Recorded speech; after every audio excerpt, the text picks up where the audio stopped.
I'm sorry. I had to stop my car because I'm having a panic attack.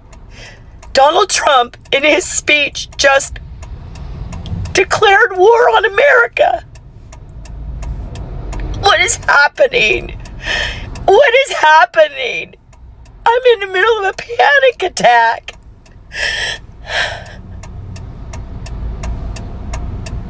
That's all I have to say. Donald Trump and Pete Hegseth just wrapped up what is likely the most disastrous and awful speech in front of military generals and admirals in United States history. I'm not exaggerating.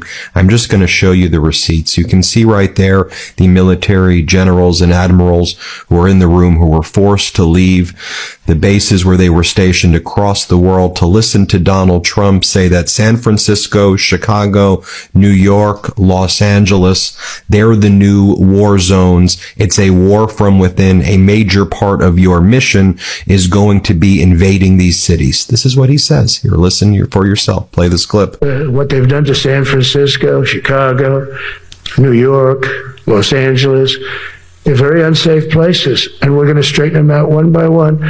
And this is going to be a major part for some of the people in this room. That's a war, too. It's a war from within. Controlling the physical territory of our border is essential to national security. We can't let these people in. Then Donald Trump starts talking about how he doesn't like the way modern battleships look. He really liked the way solid steel battleships looked. Here, play this clip. To use an old term, I think we should maybe start thinking about battleships, by the way. You know, we have a Secretary of the Navy came to me because I look at the Iowa out in California and I look at These are the faces of our U.S. generals as a draft-dodging felon lectured them on how to do their jobs. And I want you to take a good look at these guys. The utter shame and disappointment they feel sitting there listening to the rambling drivel that this guy has been saying. Trump literally walked on stage and was met with complete silence and tried to actually ask for applause. I mean, I really can't emphasize the variety of reactions, holding his head and face in shame at what he is witnessing. These are the faces of our decorated military leaders, utterly ashamed at what our country is being led by. Hi guys, welcome back to the channel. Sumi here again. I hope you guys had a beautiful day today. Well, so apparently Donald Trump had to go ahead and meet the general militaries. Depending on the response from the military, it was really an embarrassment. I am thinking these people did not expect this kind of response from the military when they went on that pulpit and they were giving their speech, and the congregation is just looking, others are just putting their head down, they are in heart. They expected whatever they have to say, that they'll clap their hands. That is what they expected. People are really tired. Americans are now showing the signs that we are tired. And also in his speech, he actually declared war on the United States cities like Chicago and others. So I don't know if you guys have come across these videos yet. Very many people are literally in a panic attack. They are like, this is impossible. He's literally saying that the United States military should go ahead and have their training in the cities. This is crazy. To our enemies, FAFO. The new War Department golden rule is this: do unto your unit as you would have done unto your own child. Would you want him serving with fat or unfit or undertrained troops? Or alongside people who can't meet basic standards? Or in a unit where standards were lowered so certain types of troops could make it in? In a unit where leaders were promoted for reasons other than merit, performance, and warfighting? The answer is not just no, it's hell no. So every time I watch his speech, in my head, I envision that's what he was thinking was going to happen. Like every little pause he makes, the generals are going to just go crazy like minions. Like this is the new age of MAGA. Like F-A, because you could tell, like, for real, that pause with the F-A-F-O, you could tell he was expecting applause. And I'm like, yeah. Even Trump complained, I've never walked into a room so fucking silent. Like, they thought they were just gonna F-A-F-O. And Trump was gonna walk and everybody's like, ah! You see, I think it's Shrek, where some characters go crazy, just drooled and passed out. Like, that's what Trump was expecting. If you were worried about that meeting Pete Hegseth was having with all the generals of the United States, don't be. What's happening right now is that Donald Trump and Pete Hegseth both know that they are exceedingly unpopular with the military, a group who they need to have on their side if they want to pull off this dictatorship thing. Problem is, Donald Trump and Pete Hegseth can't get out of their own way. Case in point, the meeting today with the general. It is a huge security risk to have that many generals, the Secretary of Defense, and the President of the United States all in one place at a time. I.e., it's something you really shouldn't do unless you absolutely have to. So why did they do it? So Pete Hegseth could give a pep talk about restoring America's warrior ethos. Here's the other thing that should put you at ease a bit. Every single time Pete Hegseth was clearly waiting for applause, the military was dead silent. He announced, we're gonna get rid of the complaint lines. Dead silence. He announced, we're getting rid of DEI. Complete silence. He announced, and we're getting rid of this individual identity in the military thing.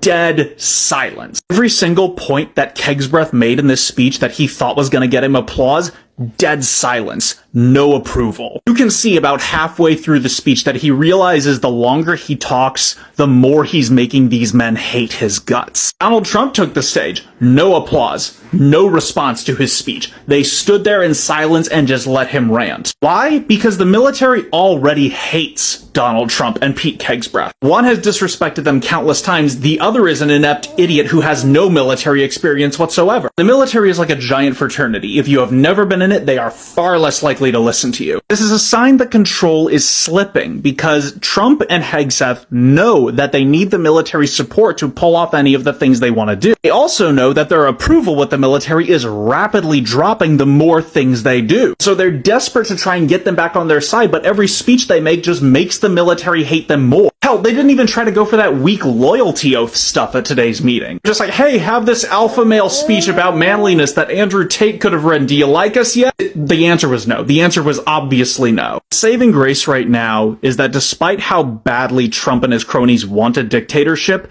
they are so incompetent that they have almost no chance of pulling it off. It's not to say they're not getting horrible stuff done, but they will never be able to fully achieve their goal, even if Vance steps in because they hate him too.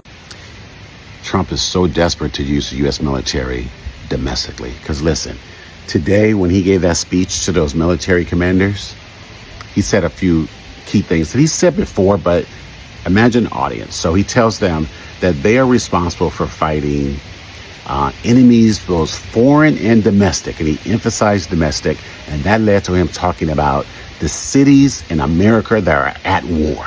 The wars in American cities, and he named all his favorite blue cities, right? Los Angeles, New York, Chicago, San Francisco, Portland. And I'm sure if he could have thought of more, he would have mentioned more.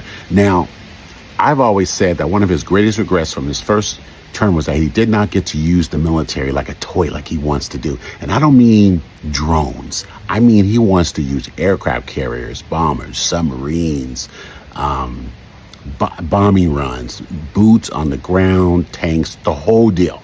That's what he wants. And he didn't get that. And so now he has the generals listening to him tell him that they're responsible for fighting the enemy within. The enemy within is in these blue cities. And I said on the video earlier today, if you have family members that are in the military, it is about time to start checking on them and see whose orders they're going to follow, his, or honor their oath to the Constitution. And maybe one of their commanders who tell them you're not going to attack American citizens. But he said that to them. And now when you think about, he's not happy that ICE hasn't taken out as many people as he wanted. Because remember, he and his ear whisperer, worm tongue, Stephen Miller, they want millions out. Trump used to say he wanted 10 or 15 million out, and now he's talking 30 million. And he doesn't believe ICE is doing the job fast enough. And importantly, equally importantly, He doesn't believe they're doing the job brutally enough. And so now he thinks, you know what? I'm going to use the military because they got more equipment. There's more of them. They're better trained, and they will do what I tell them because, like he and Hegseth said today, if you don't like what we're saying, walk out the room. And you'll be fired, and you lose your rank, your history, everything. And they all sat there. And in Trump's mind, that means they agree with what he says, and they're going to do what he tells them to do. And I believe ahead of the midterms, so sometime between now and 2026 midterms, blue cities, the ones he listed, and others, he's going to send much more military troops into the cities to disrupt voting and to give him the boots on the ground war that he has been longing to do since his first, even before his first time. So the draft dodger wants to attack America. So let me know what you think. Hit me up in the comments and let's talk about it. These are the dumbest and most incompetent people on the planet. So, they're more than likely to fuck up literally anything they want to do. And so there were cameras at this event, and it just became like a fucking rally speech for Trump. And it was like Hegseth was like lecturing them about, the new rules and regulations that he was trying to put into effect. And so this was a disaster, bro. They humiliated themselves. This was embarrassing. I have no doubt that every general in that room, every admiral in that room, they were all looking at each other like, what the fuck are we doing here? I traveled halfway across the world for this? All right, so now let's walk through it. Let's start with Hegseth. And we got a lot of clips to get to, by the way, but this is Hegseth doing his little spiel on no more identity politics. We're done with identity politics, y'all. Here we go. To remove the social justice, politically correct, and toxic ideological garbage that had infected our department. To rip out the politics. No more identity months, DEI offices, dudes in dresses. Yeah, that was an epidemic in the military, let me tell you. I believe we were over 50% of the U.S. military was actually trans, by the way. And let's be clear, it was so fucked up what they did to trans service members. When I think they not only kicked them out of the military, but they said, we're not even going to allow you to get the pension that you earned. And this is how they fucking talk about this. More climate change worship. No more division, distraction, or gender. Climate change worship? Jeez, what the fuck? Worship? What are you talking about? The U.S. military treated climate change as legit because it is, and they saw the effects firsthand. It's literally like a safety issue. But no, it doesn't matter. Doesn't matter. Oh yeah, let's fucking sit with our thumbs up our asses as everything gets destroyed.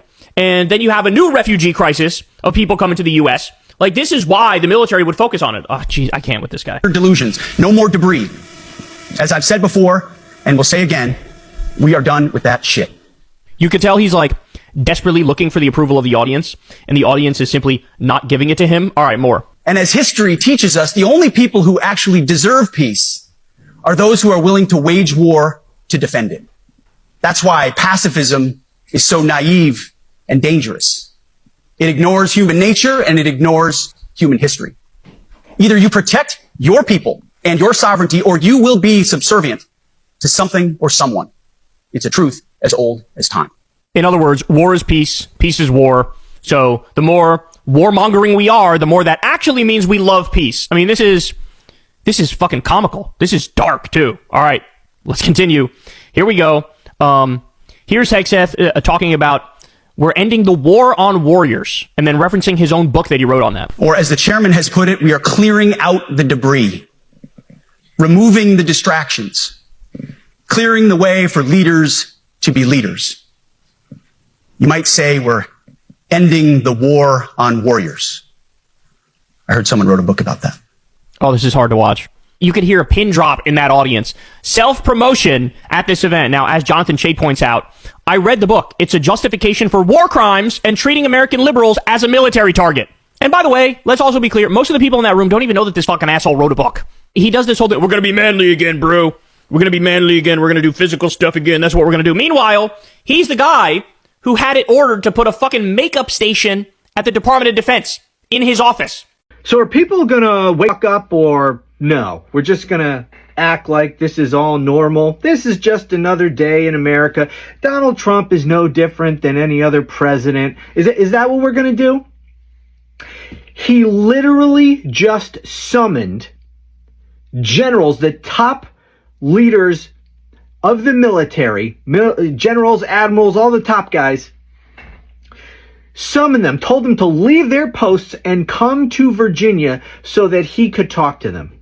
He and his Secretary of War, a fucking drunken Fox News host.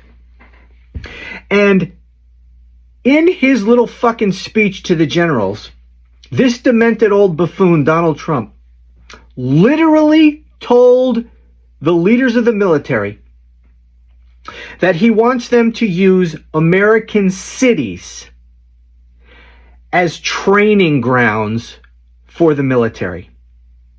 And he told them that our war is in the American cities. He just told military leadership that he is at war with the American people. We're going to do anything about that? We're going to even talk about that, or no? We're just going to, hey, you see, what's on Netflix? Is that what we're going to do? Oh, let's scroll through some more fucking dance videos on TikTok. Is that what we're going to do? Yeah. You know what? That is probably what we're going to do. Until it's too late to do anything about it, right? So, what do we call it when the government terrorizes its own people? Because that's what it sounded like at Quantico this morning. He stood up there and straight up said, we have to handle the so-called enemy from within. And who's that? Not some outside threat. He's talking about us. Protesters, journalists, teachers. Anybody who doesn't agree. Imagine being a citizen of this country and hearing the president call you an enemy. And then he doubled down and said we're going to use American cities as training grounds for our military. Like, excuse me. My neighborhood isn't a practice zone. My street is not a war game.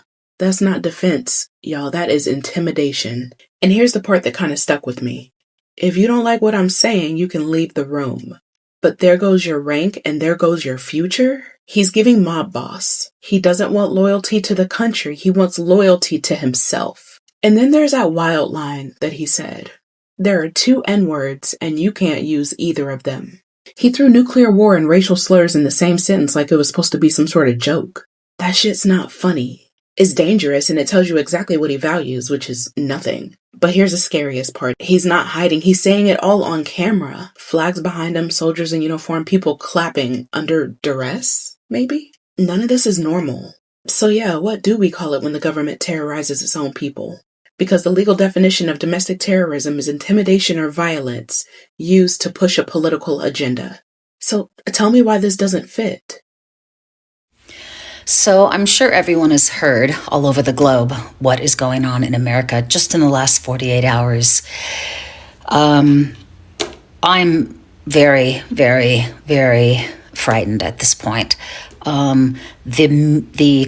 Let's call it a gathering of military personnel, generals specifically, with Secretary Pete Hegseth yesterday. The things that were said during his speech are unbelievable, frightening, terrifying, actually. And Trump himself has said that he is basically going to go to war with civilians. I think he means, I don't know, God, I think he means Democrats and libertarians and independents. But as I say that, I realize who I'm talking about and the current state of the regime, and I don't think he'll stop there. I think we're in trouble, and I think MAGA's in trouble, and I think the GOP's in trouble, and moderate Republicans, because they've been silent when they could have done more. They'll pay the price too. And yeah, it's time to go. I am really grateful to the Canadians who have reached out to me over the past few days and shared a lot of really important information and such kind hearts and assurance and support. And I'm grateful that we have such amazing neighbors to the north of us. I'm so grateful. I really am. I feel a little scared right now, honestly. The thought of the military turning on just regular people. I don't know how we fight that. I don't know how we fight that. I don't see how we could. I don't have a tank. We've got our guns, but we don't have anything, we can't face that. I know there's a lot of people out there right now saying that that is not something that we really need to worry about, that the military would never come after civilians. And my gosh, oh God, I hope that's true.